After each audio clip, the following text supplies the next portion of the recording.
Station 51, engine 27, engine 32, truck 105. You're listening to The Fire Break with Steve Wolf. Welcome back to The Fire Break. I'm Steve Wolf. As you know, The Fire Break is sponsored by Team Wildfire, developing innovative technology for spreading retardants and suppressants on and in front of fires, which I think is going to stop them. We're going to find out in a few months when I get our mass scale prototype back.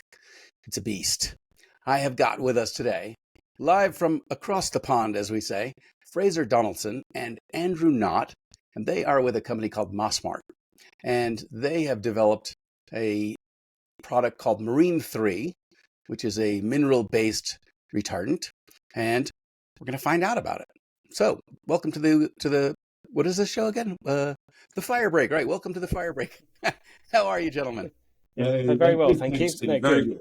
Thank you. Good.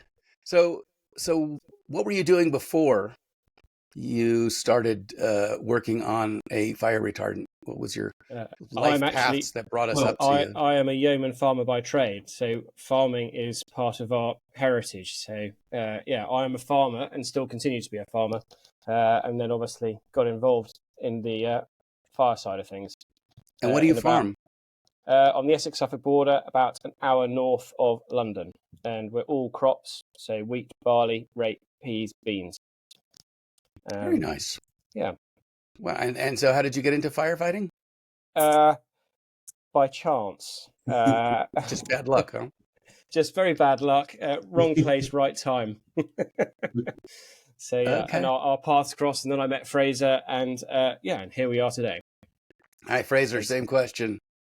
Well, slightly different. I own an artificial grass company in the UK called Easy Grass, Essex and Herts.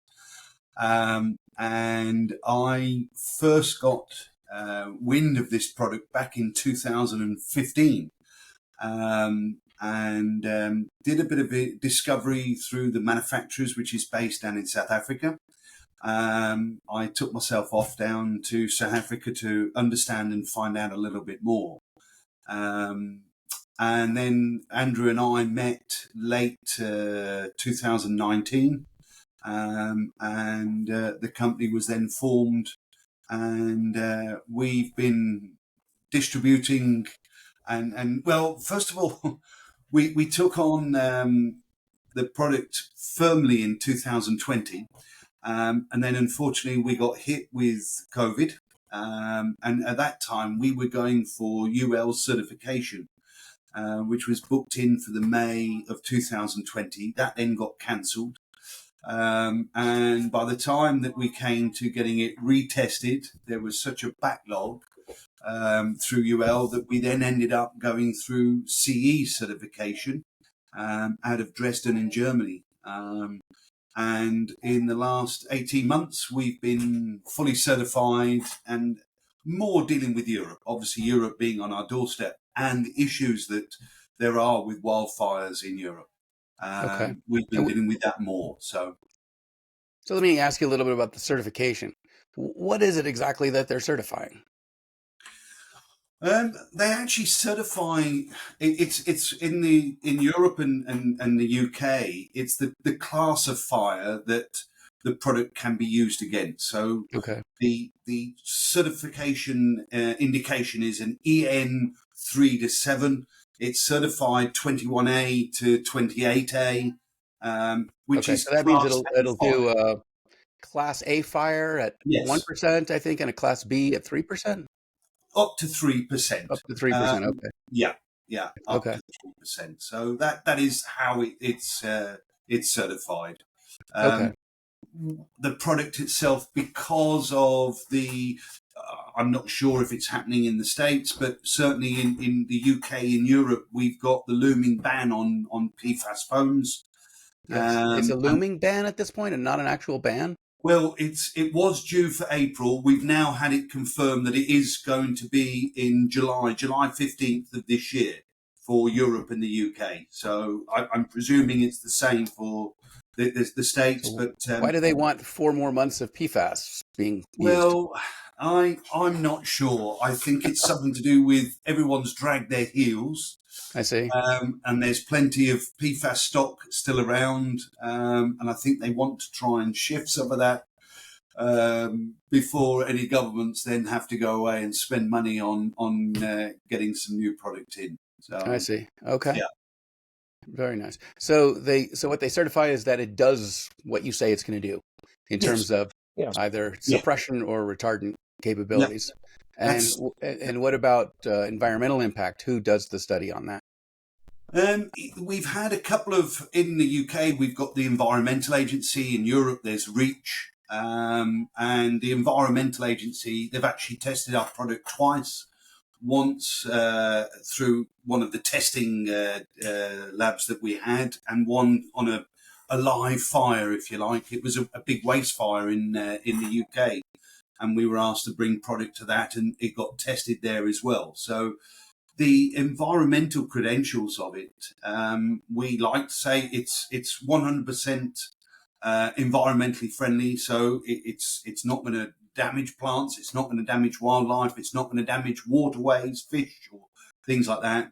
And so they tested all of those. They did a 18-month fish study and all that, or no, how do they say that it's safe? They didn't. No, it was more to do with the waters than anything else. But they didn't test it with fish.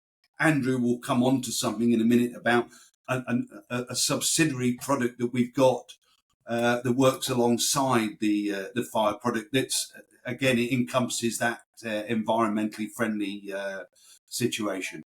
But Okay. yeah, so the Environmental Agency are the ones, and you have to go through them in the UK and Europe. You have to go through them to be able to say that it's biodegradable and environmentally friendly to start off with. Okay. And under what conditions is it biodegradable?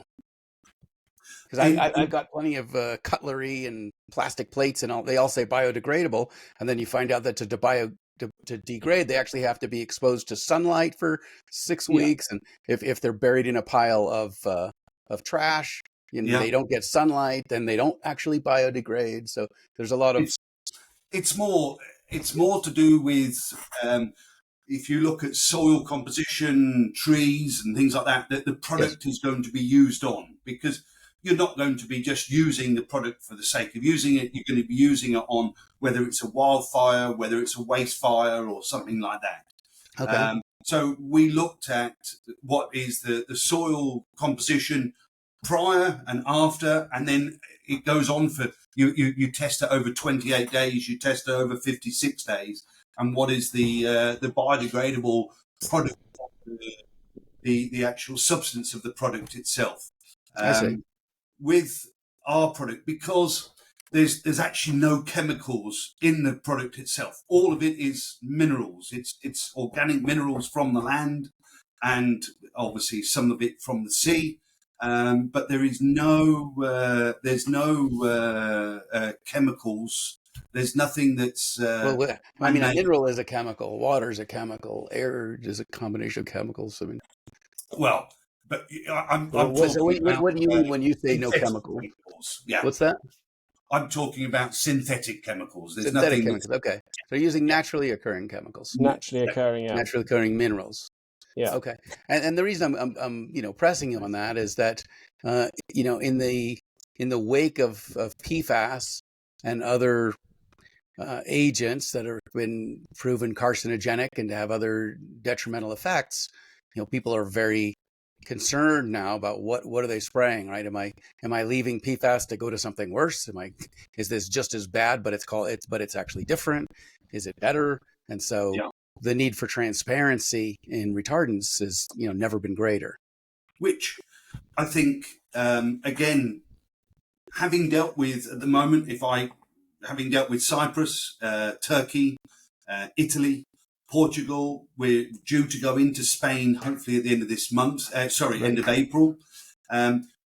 We have done not just testing in the UK and with our own labs and through CE. Every country that we've gone in, they want to do their own testing as well. We've got distributors based in Portugal at the moment. We've got distributors based in Italy, Cyprus, Turkey. And all of those countries have had to do their own testing of our product. I'm confident in sitting here and talking about it, not just because I have it on the label of our brochure or something like that. It's actually been to several countries to be tested through. I see. And every country that we go into, I'm going to presume that we have to go through the same process. It's not a quick process, but the process nonetheless. The end result is actually once it's gone through that process and they see how it works and where it will work best, the end result has always been the same. And that certainly there's an astoundment as to how well the product has worked, and everything else. So I'm presuming coming into the States, it would be a similar process. It would have to go off and get tested. I would imagine, yeah. So, When we look at retardants that we want to apply, we request an MSDS. Yeah. Right. And then in some products, it'll tell you what's in there, and then you can make your own decision about how you feel about those ingredients. And then in some, they list some ingredients, and then they take the bad ones and they call those, proprietary formula.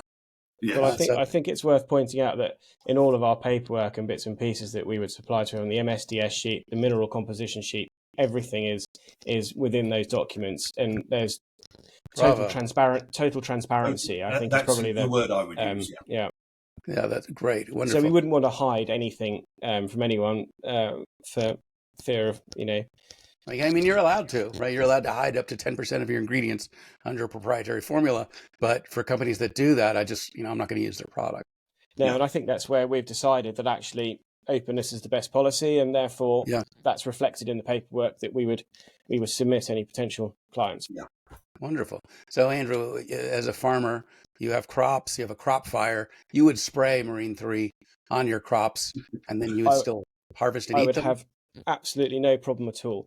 Because actually, Fraser alluded to this earlier on, there is another product that has part of the ingredients within the fire product as well, and it's within chicken units, and it's within chicken housing, and it is applied to the drinking units. So it has already been supplied to within the food chain, so within Europe. So we are 100% confident that we, as Fraser and I, are comfortable with it, supplying it to people. And yes, we've done fire testing here. We've set fire to stuff and put it out. So I'm very relaxed about that. Okay, wonderful. So, and I guess if you spray it on chicken feed and the chicken eats it, then what you end up is a chicken that when you cook it, you can't burn it, which is nice. That's the kind of ingredients I need. Yeah. Right. Very interesting. Just to give you a little bit more, Andrew alluded to tell you, but at his farm, when we were doing all the testing, we actually built a fire pit so that we could use some area of the farm itself to do certain tests and stuff like that.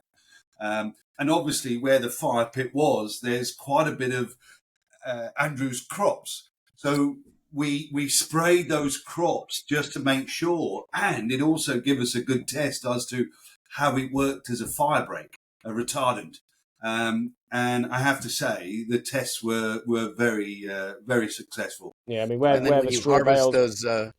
Sorry, Andrew? I would say where the straw bales were, the bales burnt, but the surrounding vegetation was untouched. Yeah, they didn't burn. You can, on the videos and bits, you can clearly see. You can see that. Yeah. I see. And when you harvest and eat those crops, you don't have to add salt. Dead right. So what is the mineral composition? Well, there's sort of 64 different minerals. The list is quite long and extensive, and salt water is obviously a reasonable proportion of that, as you just suggested. Sure. But they are all from the ground, obviously, and hence no synthetic materials within it. Okay. So are they harvesting the minerals from the ground or the ocean or both? From the ground, basically. From the ground. Okay. They're mined, yeah. So I guess the best you could say was that it has no less chemicals or no less artificial chemicals in it than the ground itself contains. Indeed. Yeah. Absolutely. Which, depending on where you are, it could still be sizable, unfortunately, right? The amount of dumping that's done. Yeah. Okay. All right. So you both like it. You both feel safe with it. You're promoting it in many countries. when did you take the product to Portugal? Um, Originally, we took it back in May of 2024. Okay. And it was a combination of disasters on the first time that we were there. First of all, the weather, which May in Portugal is supposed to be lovely, it was absolutely pouring down with rain. But we also did it on a time where it was the Portuguese Fire Department's 125th anniversary. I see. And all the main dignitaries that were due to come and watch our fire actually were told, no, you have to be part of the 125th anniversary of the fire department. So You have to drink and watch fireworks. Yeah. yeah. So Nice. what we then did was we re-liaised with them, and we went back late last year. And actually, what we did the second time was a lot more, and I was quite glad that we went back Good. because the testing that we'd done was the side of a mountain. It started off as a 90 by 6 meters long actual wildfire. It was eucalyptus trees, so there was a mixture of all the eucalyptus oils, which you're going to get in wildfires in Portugal because the eucalyptus tree is big. The wind was strong. It was everything that you wanted to do in a test. Right. And what was also fortunate, at the same time that we were doing our test, the Austrian fire department, it was actually the Forestry Commission fire department. They were there from Austria as well, doing their training and testing and whatever else. So we combined it together, and it worked absolutely perfect. They set everything alight. And then with our product, they started using water, which is what they normally use. When the wind and the fire started to spread a little bit quicker than what they'd liked, we then switched over to Marine 3 fire, and it worked an absolute treat. And within minutes, the fire was put out. The areas that surrounded it that had the retardant on worked perfectly, and that was it. So yeah, that was the final stage, if you like. So Sure. from there, they've taken the product. They do then obviously the environmental testing side of it and everything else. We have a distributor based in Lisbon, and it's very, very nice. Well, Lisbon is very nice too. Yes. It is. I love Portugal. Yes. So what was the means by which they applied this? They just put it in the tank and shot it out with the fire hose? In Portugal, yes. I mean, there's different ways, but because of the terrain in which they were in, we felt, and they also agreed, that the best way, they had a 3,600 litre tank. So we put the 1% proportion, if you like, of our product into the tank. And by the time that we got down to where the fire demonstration was going to be, that had mixed in quite nicely. Okay. And along with the engine, that worked an absolute treat. But yes, that's exactly what they did. On the day itself, I think we used 518 litres of water and extinguished it out quite quick.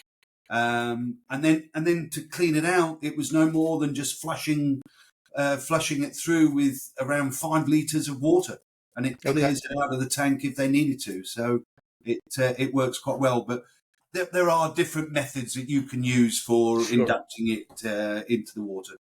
Okay. When you purchase the product, is it a liquid, a powder? How does it come? It's a liquid. It's a liquid. It comes in a concentrated form. We have 25 litre drums. Or 1,000 litre IBCs is what we have. It depends on where it's going to. Some fire departments, because they like to have it going on to the fire appliances, they'll take 25 litre drums, but for the storage facilities, they'll keep the IBCs in their storage facility. Okay. And do the minerals settle out, or are they fully at solution? No, they'll stay in suspension all the way through. Yeah. That's Okay. one of the Just real attributes of it. like It ocean doesn't, water, right? You Yeah. bring some it, ocean it, water home, the salt doesn't come out, right? yeah, Yeah. it Yeah. doesn't separate. It stays in suspension. Okay. Yeah, that's very important, I think, as a Yeah. distinguishing feature from Yes. some of the other products that have to be agitated regularly in order to keep their active ingredients in suspension. Yeah. It's just a pain in the neck. Yeah. Yeah. So have you done comparative testing? We have done with certain distributors, for the likes of the guys in Cyprus, and it was 1 water, 2 foam, and 3 marine 3. Okay. At the UK, we've got a fantastic fire training college down in the Cotswolds, which is a beautiful part of the UK. There's a fabulous training college down there. And again, we did likewise water, our products and foams, which on the brochure that I've sent over to you, there's a little QR code. And if you click on the QR code, it gives you the results of all those tests. And that was actually performed by Sir Kenneth Knight, who's the head of the UK Fire Board. He was really interested in seeing the product up and close. So he did that. And the same happened in Turkey. They actually had 4 different products, not water, obviously they've got all the time, but they had 4 different products. And they matched that against the Marine 3. 3 of the others were foams. One was a triple F foam, and the others were PFAS foams. And our product, and they decided to change, and we now have quite a nice shipment of our product heading to Turkey as we speak. That's wonderful. Which is really nice. Yeah. Yeah. So how do you see the market? Your product aside, but in terms of where the demand is going to be heaviest for wildfire suppression technology and chemistries. And even though you say it's not chemicals, I call all the things that you put into the water chemistries, be they Yeah. minerals or whatever. So where do you see that market growing? I think the easiest way to try and answer that is it depends on how quick fire departments, people in places of authority look at change and look at the change going forward. Because partly we were talking before we came online about the PFAS ban, and the date's been pushed back to July from April because everyone has been slow boating, if you like, in changing or looking at new product. But on an environmental scale, they have to look at new product.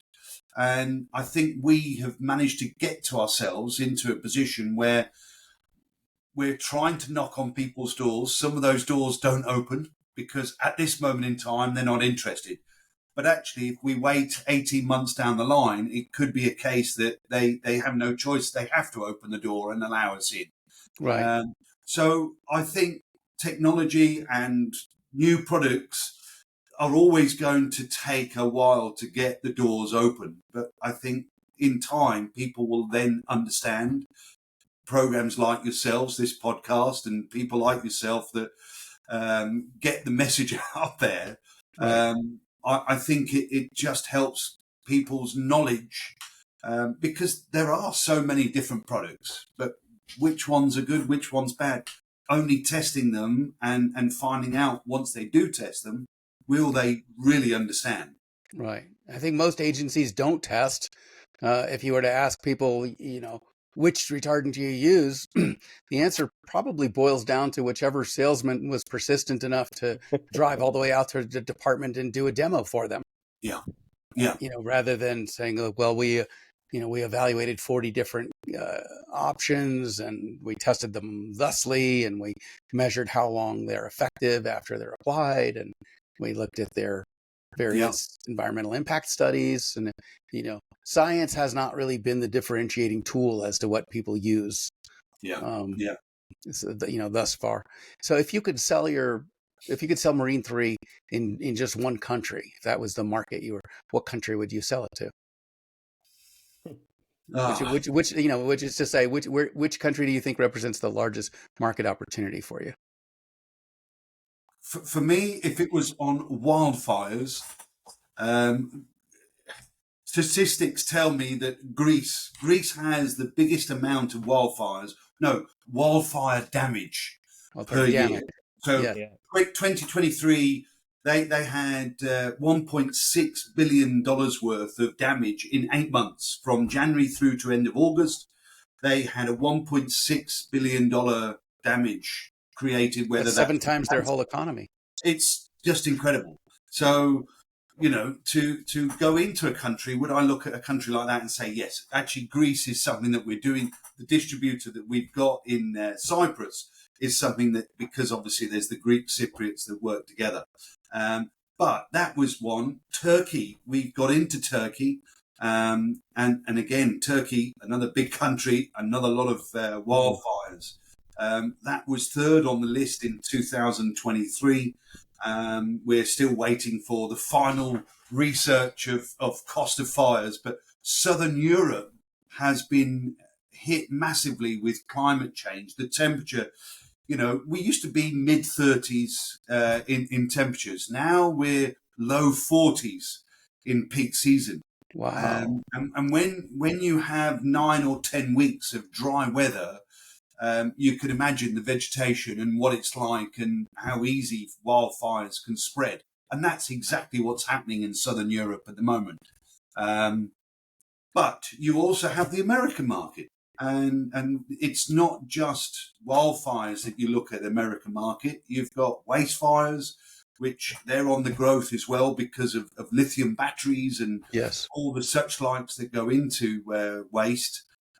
So if I was to choose one, I'm not sure. There is a big choice. There is. I mean, if you went with Greece, while you're there restocking them, you're going to have much better food options. Exactly. Yeah. Very true. Eat very well. Yeah. Portugal, you'll get a lot of fresh fish. Yeah. Oh, that we sampled when we were there. So it was a good 3 days, I have to say. So tell me about the adventure, Andrew. I imagine farming is really, relatively consistent, right? You have a time of year, although it might be changing slightly when you grow a plant. And but I mean, farming is very cyclical, isn't it? Yes. You're going to be harvesting in July, August. There's a predictability to your life. There's total predictability, and then obviously the fire job is just totally random to what farming is. Very haphazard. So how's that? Yeah, it's a nice juxtaposition. Yeah. So how's that transition into something where, where you're giving up the predictability of knowing what you're going to be doing when, in favor of something completely unpredictable because you never know where. It's kind of exciting because obviously we've done farming for a long time, and whilst I enjoy it, it's nice to do something totally different, totally out of my comfort zone in an industry that I know or knew nothing about, which I know quite a lot about fire engines now. But it's good, totally tangential, but it's great. It's a good industry to be involved in. It's a frustrating industry, Sure. You get a lot more knockbacks than what we do. Doors open, so to speak. It is a frustrating industry. But also in terms of mechanisation, from my agricultural background, I understand mechanization. I understand how machines work. I understand the dynamics of how they operate, which actually has stood us in quite good stead in one particular incident. But yeah, it's so there are relevances to both industries, so which is quite nice. Yeah, well, you spread a lot of water in both of them, right? You do, yes. And chemistries, right? I mean, you've got to fertilize your crops. And yep. Yeah, I mean, again, it's about discussing products, discussing what's within them. Obviously, we are prone to fire in the summer months. So yeah, we've had some fairly big stubble fires. Have you been fortunate enough? I'm just curious to be prone to fire in the summer months exclusively, because in the U.S. the most costly fires have happened December and January. No, I mean, right, Lahaina fire, Marshall fire. The LA I mean, fire. the only problem that the agricultural industry would have in the winter in terms of fire is arson for straw bales, stacks, and things like that. I see. We'd have quite a lot of harvest machinery that spontaneously combusts in the summer, and big field fires. But yeah, wintertime we're generally fairly safe, bar the straw stacks, which children quite like to set fire to. It Why is. is that? Well, they think it's fun. Oh. I wouldn't know anything about like setting fires to things when I was a kid.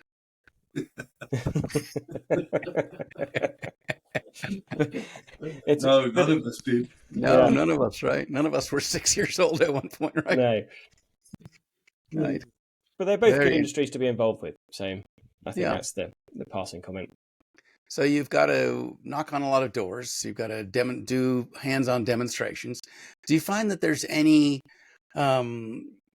second life to demonstrations? You know, in that if Portugal was impressed and you had good video from that, and you had a nice letter of recommendation, would that letter carry any weight in Spain, or does Spain want to see their own demo? Yeah. Well, I'll give you a little thing about Spain, because Our trees Spain are different, right? Well, every country is different, and Spain, normally you go to the country's leading fire officers, and they Yes. are the ones that deal with it. Spain is not like that. There's 13 regions in Spain, and each region has its own fire chief and its own fire budget, and that region will only deal directly with you. It won't be part of the bigger country. So it's slightly different. So the distributor that we have chosen to go with is someone that is actually in 9 of the 13 regions with their own fire product, not a mineral or foam, but they're actually fire appliances that they deal with. So fire trucks or fire what? Yeah, fire trucks. Yeah. I should say Okay. truck. We call them appliances. Yeah. Okay. Yeah. Here, an appliance could be a washing machine or dishwasher. Okay, well, it's a fire truck is All right. what they deal with. But he was the one that explained to us that Spain is totally separate. Whereas Portugal, Fascinating. you deal with one body. Italy, you deal with one body. In fact, every other country that we've dealt with in Europe, it's one body. The other one that is slightly different is our own country, UK. UK, there are 44 regions and there are 44 chiefs. Oh my And goodness. you have to knock on the door of each one. Wow. And then see, there we are. Yeah. And we would have thought that Italy would have been the most disenfranchised. Well, it was the slowest one coming back and everything else, because Italy don't do things fast. No. Right. Well, the fire chief approved it, but he's no longer the fire chief. In fact, we're 3 chiefs down the road this month, right? Yeah, we get a new government every month, right? So, Yeah. yeah. So the contract that the last government signed. Well, that's the frustrational side of this business. But you persevere. You persevere because of belief. That's right. You believe in the product, having seen it worked and everything else. That's the reason. I'm interested in one study, which I don't know if you or anyone have done, so no finger pointing if you haven't. But the question is the dosage per surface area of vegetation. Ooh. So you've got a leaf and it's 3 square inches, and that tree has 100 leaves on it, and so there's 300 square inches of surface area of vegetation to absorb the chemistry. What would be the ideal dosage? If you could apply this specifically, if you could mist it on, how heavy a coat would it require? So would it be simply that there's some chemical, some retardant on each leaf, or does it have to be a lot and it soaks in? Because when you get to a certain level of application, most of your product ends up in the ground very quickly, right? I mean, it hits the leaves and it runs off, and now, you've fireproofed the soil. Andrew, do you want to technical wise? So the videos you've got, the penetration of Marine 3 is very good. which is why we like it as a product, because Because of the on the surfactant nature of it, right? sorry, Because of the surfactant yeah. nature? Okay. So actually, 1 to 2% when you're fighting a wildfire is perfect. You don't really want much more than 3% because it oxygenates. But 1 to 2% with a decent coverage, the way it penetrates is absolutely ideal. So once you've got a nice film coating, There you go. say on the straw bales, when we open them up, it's amazing how far it penetrates inside. And how far does it need to penetrate? Because I imagine radiant heat's not going to go that far through the straw bales, because straw's a pretty good insulator. Yeah. I don't really know how far it would need to penetrate, but these are big 3/4 ton Heston bales, so there's quite a lot of densely packed straw in there. Yes. And if you look at the videos that Fraser sent you earlier on, you'll see that they didn't ignite. One column did, because that was Right. undosed, whereas the other Right. column didn't, which was great. Okay. And then so the carrier base, which is water, presumably evaporates, and then the minerals are left. Yeah. And the stability of the minerals at that point would be pretty high, right? They're not going anywhere until some other water dissolves them out, right? Yeah. Until they. So Yeah. so how long does the effectiveness maintain? Well, Is that until it leaches? So if they were indoors, it would be permanent? It wouldn't. I wouldn't say it would leach as such. It would probably evaporate more than anything else. But the minerals wouldn't, right? No, the minerals wouldn't evaporate. But the problem, it's a difficult one to answer that, isn't it?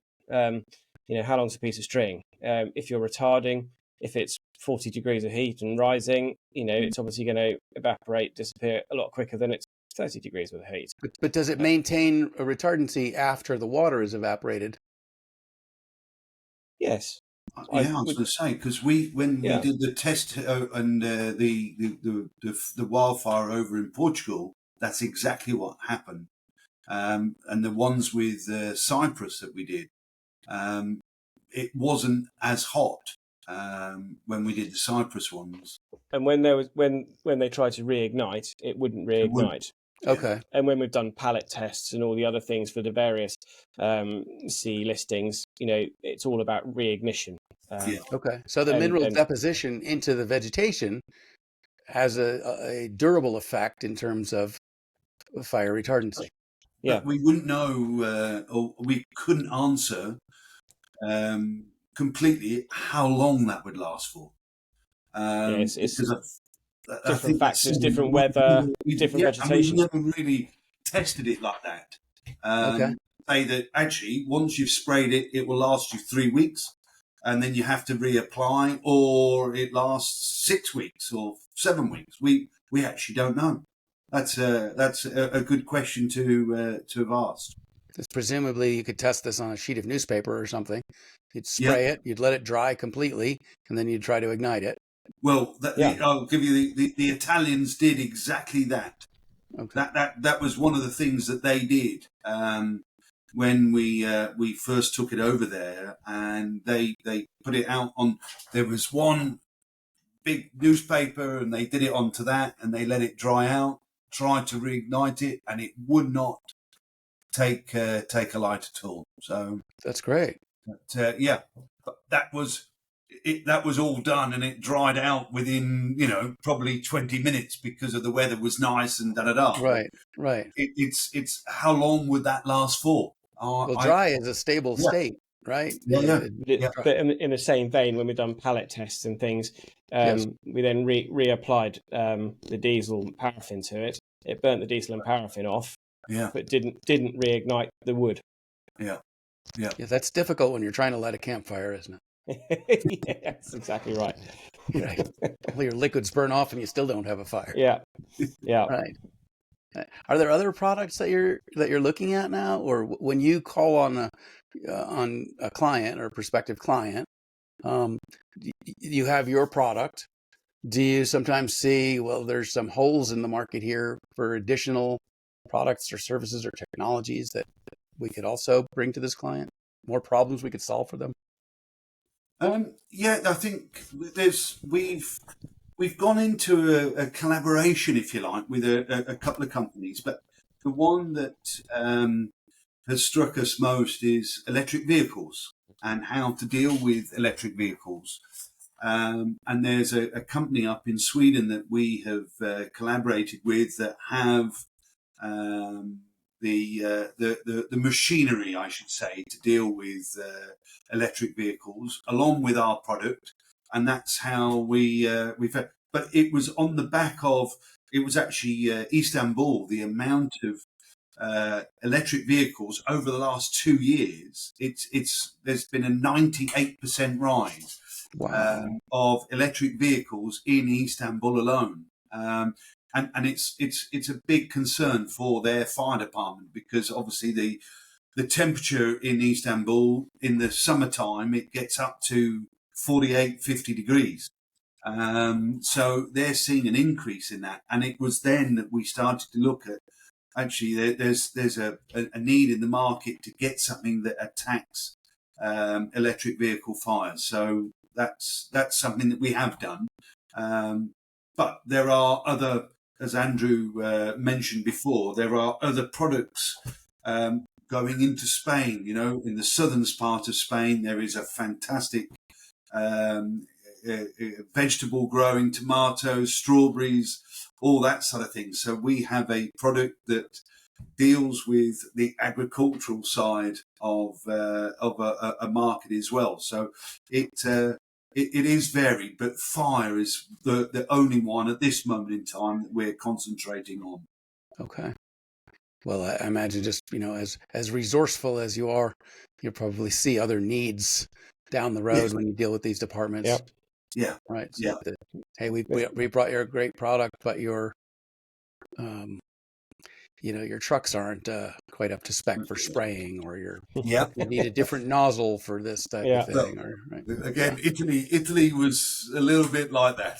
Yeah. The trucks weren't up to the normal standard. Yes. Right. But it's interesting, different fire brigades where we've had an expectation that the vehicles would be really good, weren't quite as good as we thought, and the ones that we thought would probably be, dare I say it, slightly below a standard were actually at the top of the tree.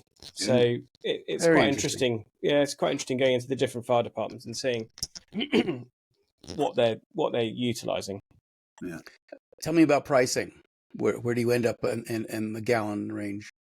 Now we do ours slightly different in the UK and Europe. We do it by the litre.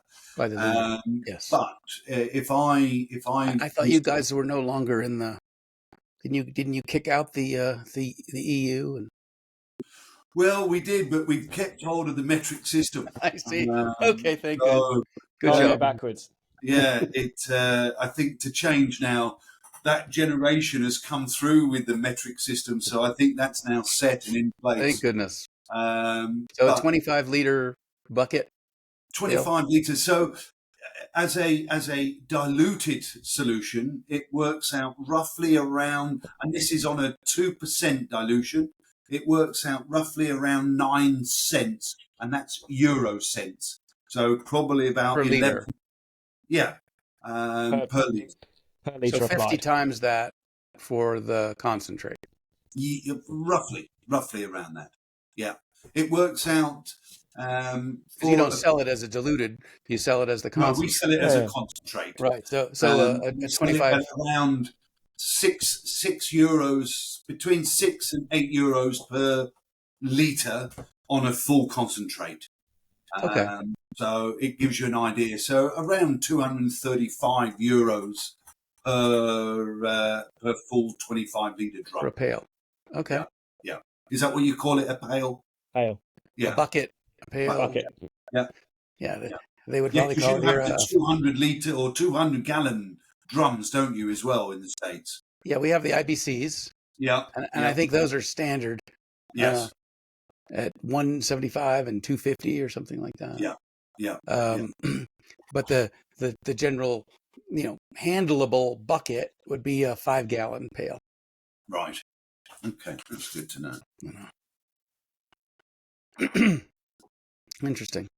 And how does that compare with other products you've seen in the States relatively recently? Expensive, but some people are selling it as a 1-to-1. Some people are selling it as a 1%. So you really have to.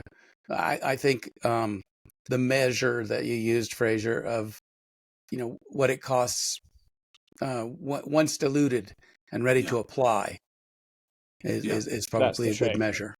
Yeah, that's the way, because we found a lot of the fire departments want to know, if I'm mixing this with water, what is it going to cost me per litre once it is a diluted state? Right. That's an apples to apples comparison. Yes.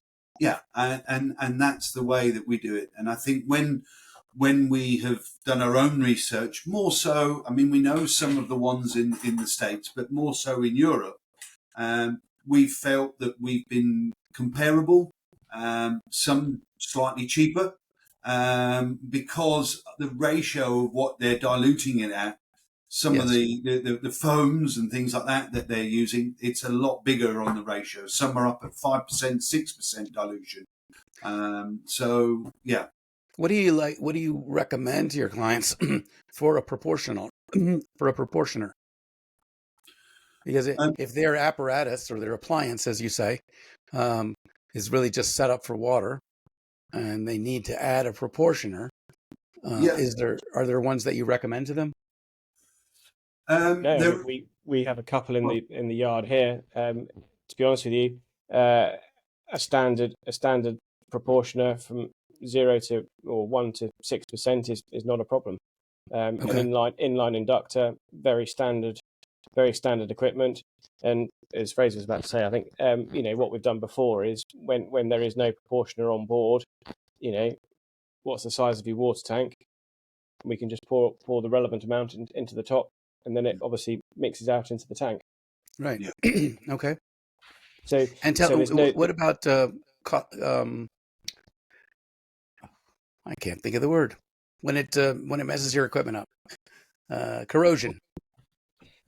Again, Fraser alluded to this earlier. Actually, there's no clean down because of the composition of the material of the product. There is no chemical clean down. Literally flush your lines with standard water. We did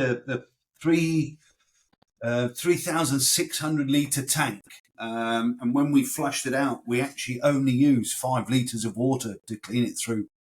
And you can feel, once the last bit of water comes out, you can feel that it's clean through, because you're actually only feeling water. You haven't got that slimy feel on your fingers, which is what the product feels like when it's mixed with water. So, that's it. It is quite an easy solution to use when it's like that. Very nice. So, what's next for you? More doors to knock on. A lot more doors to knock on. Yes, exactly right. Yeah. It's a full-time job. We're fortunate. We have been in the UK. There's a government department called the DBT, which is the Department of Business and Trade, and we have been sponsored by our government to help accelerate our overseas export, if you like. Okay. And with that, you have certain doors that get opened through different countries, through the embassies, the UK embassies within those countries. So at this moment in time, in South America, we are in talks with Chile, Colombia, and Argentina. They will only give you 3 countries at any one time, or 3 regions within an area at any one time. We're looking at Azerbaijan, Kazakhstan, and Pakistan, along with Jordan. And that's come out of the UK embassy within Jordan itself through the DBT department there.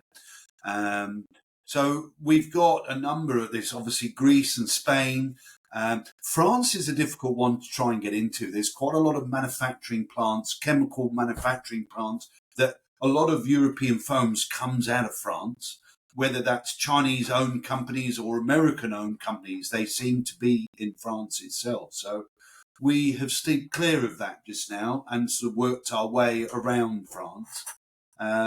The UK is always going to be a challenge, so that will still be, as well as the US. The US is going to be the biggest challenge, but we're confident that I think over time people get to know us. You've got to knock on doors, whether that's through LinkedIn, which is where I met yourself, Steve, Right. and the various companies. Funny enough, we actually have been introduced to fire chiefs through insurance companies in the States after the LA fires, Yes. the recent LA wildfires. So that will remain. And then, getting out and promoting and marketing yourself on various podcasts and things as you can, and that you have to do this. I quite enjoy doing it. I must admit, it's that side of the business I do enjoy, as well as the trial. So yeah, Wonderful. Well, Fraser and Andrew, thank you so much for joining me today. Thank you. Fascinating learning about not just your product, but your journey of how you get that to market. No, thank you very much. Absolutely. Great. The Fraser Donaldson, and That's Andrew it. Nott. The product is Marine 3. The company is Mosmart UK, indicating that they're over there. Anyway, thank you all so much for joining me, and thank you for listening and joining us here on the Fire Break. I'm Steve Wolf. Till next time, we'll see you then. Be well. Thank you Take very care. much.